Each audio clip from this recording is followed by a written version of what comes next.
You become what you repeatedly think. Every revolution, every invention, every act of greatness was first a quiet whisper in someone's mind, just a thought, nothing more.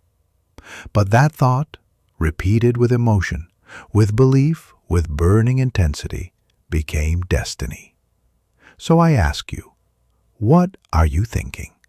Because your thoughts are not harmless. They are not just noise in the background of your day. Your thoughts are architects. They are engineers.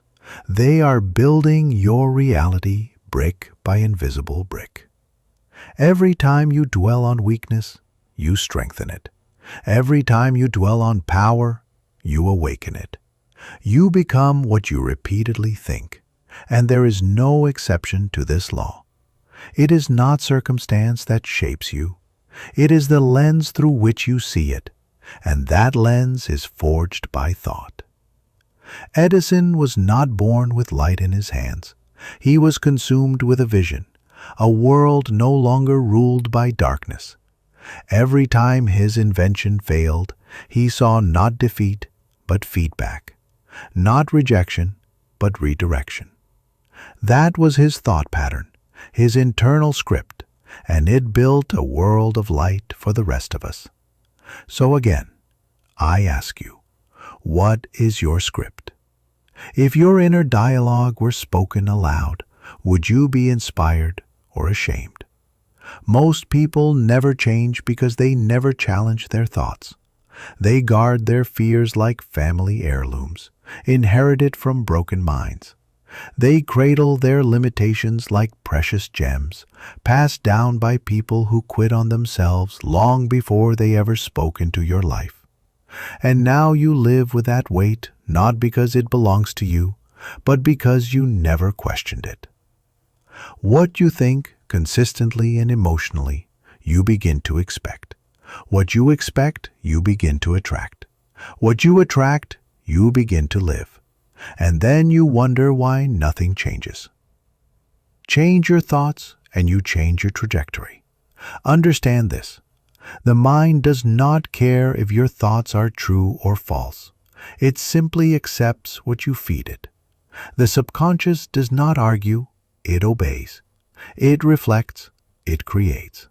You are not your past, unless you keep reliving it. You are not your doubt unless you keep watering it. You are not broken unless you keep repeating the lie that says you are. And if you do, if you feed that thought daily, then yes, you will become it. You will prove yourself right, no matter how wrong you were. But what if you chose a different thought? What if in the darkest moment of your life you said, I am strong, I am the storm, I am still breathing, so I am not done? What if instead of replaying your failures, you visualized your future like a movie? You show vivid. It pulled your spirit into motion. What if instead of fear, you fed faith? What if instead of asking, what if I fall, you asked, what if I fly? Everything begins with thought, but thought alone is not enough. It must be emotional. It must be focused. It must be believed in. There is a reason Napoleon Hill wrote of burning desire, not casual wish. Your thoughts must not flicker like candles in the wind. They must roar like fire that refuses to be put out. That kind of thought does not merely influence your life, it dominates it. The men and women who changed the world were not lucky. They were convicted. They were consistent. They were obsessed. Carnegie didn't see steel. He saw a future. Lincoln didn't just see a nation divided. He saw one united, in vision, in soul, and he held that thought through war, betrayal, and unbearable loss. Because once a thought is fixed with enough emotion, it becomes unstoppable. And the same is true for you. Fix your mind on power, and weakness begins to starve. Fix your mind on growth, and excuses begin to die. Fix your mind on purpose, and distractions lose their hold. Every single day, your thoughts are either fighting for you or against you. There is no neutral. You are either programming your mind or allowing it to be programmed by fear, media, regret, and failure. Choose your input like your life depends on it, because it does. Think about this. Your thoughts are rehearsals. Rehearsals for greatness or rehearsals for mediocrity. If you keep telling yourself you're not enough, you won't even try. If you tell yourself you're destined for more, you will begin to act like it. You don't need permission. You don't need perfect timing. You need to begin thinking like the person you want to become. So, what do you repeatedly think? Because that's who you will become. Now listen, clarity is the compass of achievement. If your thoughts are the engine, clarity is the map. A man who does not know what he wants becomes a slave to what the world gives him. But the man who wakes with a vision is already halfway to victory. No soldier enters battle unsure of what he's fighting for, and yet every day people walk into life with no aim, no vision, no target. They wake up reactive, not intentional. They think survival is success, but survival is default. Greatness is designed. You must decide who you want to become. Not vaguely, not successful, not happy, not rich. You must get specific. Success without definition is a race with no finish line. You'll burn out chasing fog. But when your thoughts are laser-focused on a crystal-clear identity, a version of yourself that exists not in fantasy, but in vivid mental clarity, your actions begin to align with destiny. Clarity is not a luxury, it's a necessity. When Hill wrote about definiteness of purpose, he meant obsession with a target. He meant waking up with your mission written across your spirit. He meant burning your ships at the shore and leaving no room for Plan B. That kind of clarity makes you magnetic. It makes you immune to doubt. It makes you efficient with time and ruthless with excuses. So what are you chasing? Do you even know? Because if your thoughts are wandering, your life will follow. But if your thoughts are anchored in purpose, your life will begin to organize itself around that vision. You'll notice ideas showing up, people crossing your path, energy where there used to be none. You will think this is coincidence, but it's not. It's alignment. Your thoughts have called in your future. That's how powerful clarity is.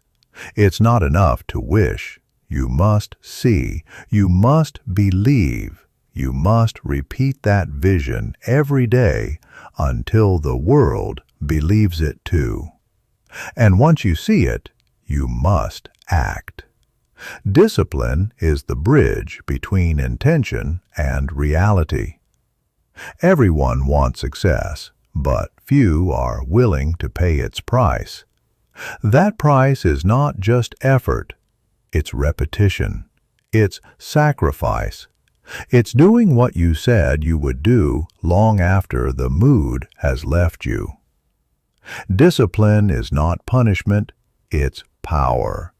It is the daily decision to become the person your dreams require. It is brushing past feelings and anchoring in commitment. The world rewards discipline with results. Wishes get you nothing. Work gets you everything. If your thoughts are the fuel, discipline is the engine. You can't just visualize success. You have to grind it out. You have to sweat for it. Build habits that align with your vision. Because motivation fades, but habits remain. Hill taught the importance of auto-suggestion, repeating thoughts daily until they become internal law. But auto-suggestion without action is hallucination. Speak your vision, but also walk it. Breathe it. Bleed for it.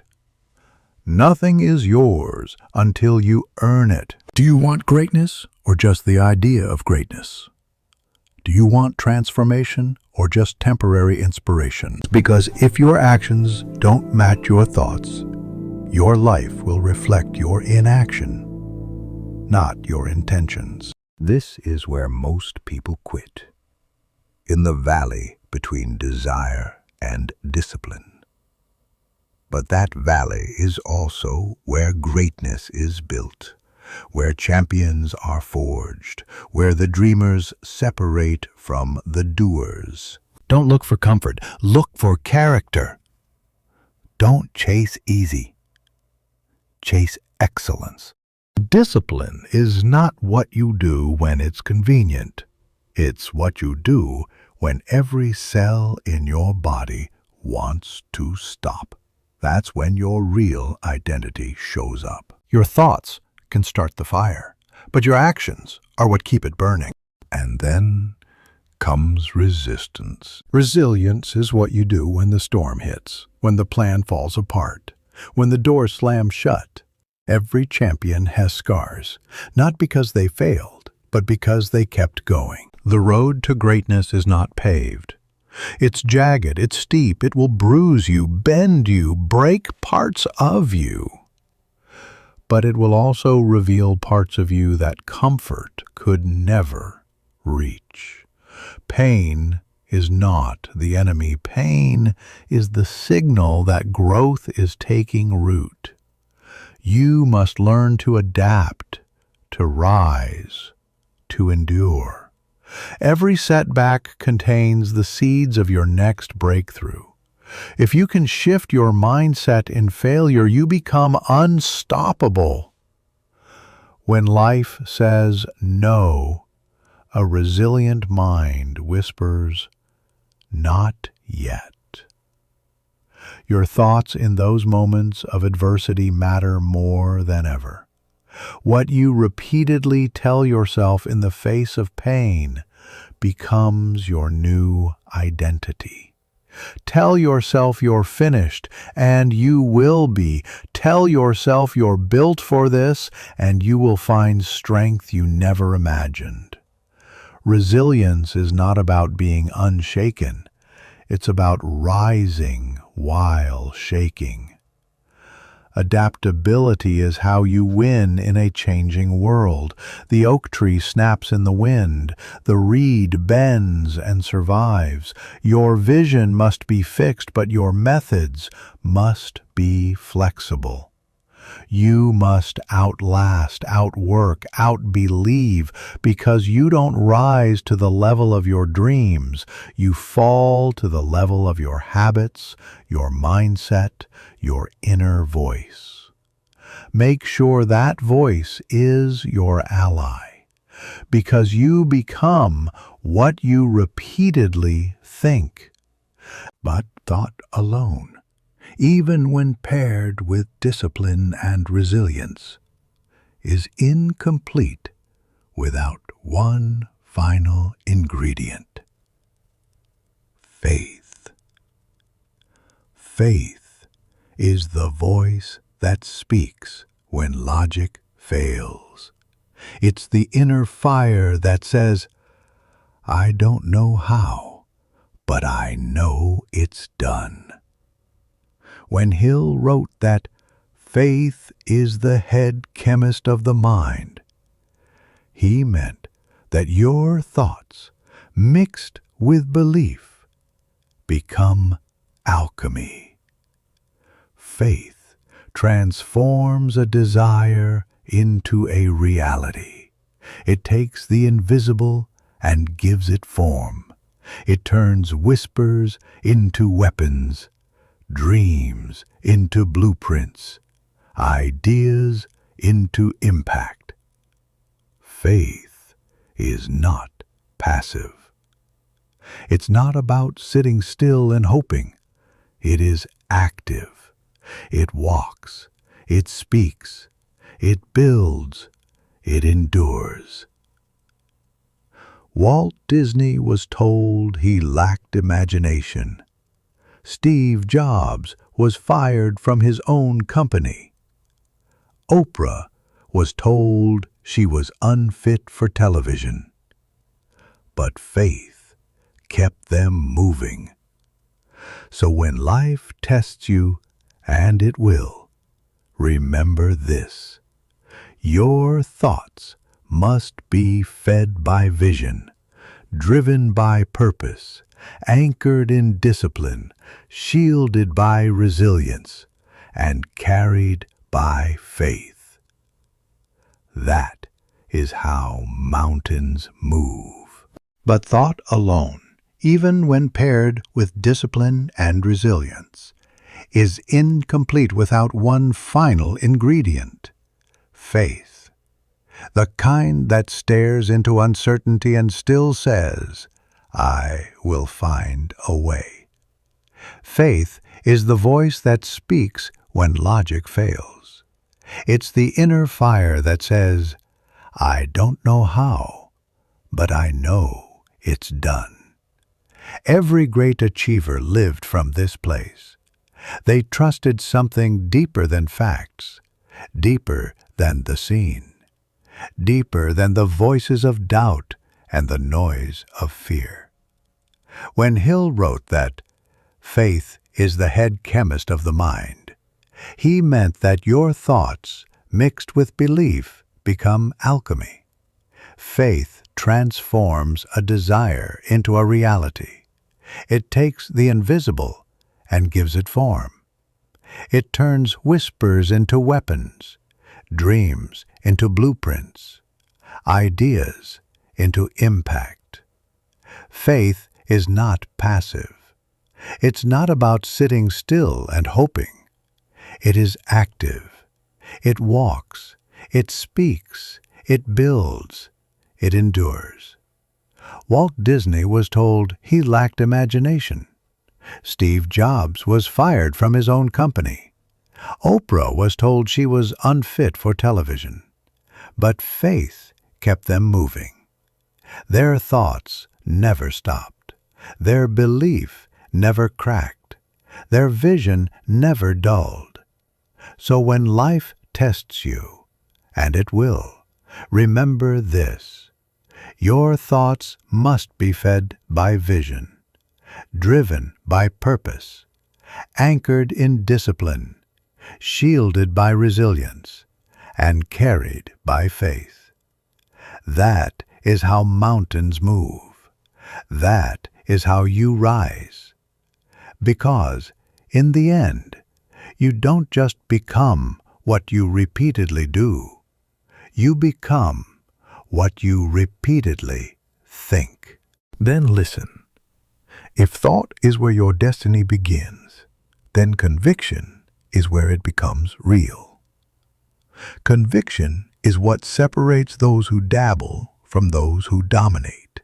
It's what pushes you to speak when your voice shakes, to move when your legs are tired, to persist when the world tells you it's over.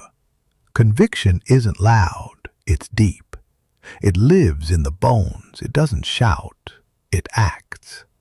And once you think with conviction, once your thoughts are saturated with belief, clarity, purpose, discipline, resilience, and faith, you become untouchable. Not because life stops throwing punches, but because you stop folding under them. You develop something few ever find, a quiet internal certainty, a knowing that you were born with power, that you were built for impact, that you are not made to merely exist, but to rise, to expand, to lead. Not more influencers, not more noise, but more souls who have aligned their thoughts with their actions. People whose lives are a reflection of deep, intentional thought.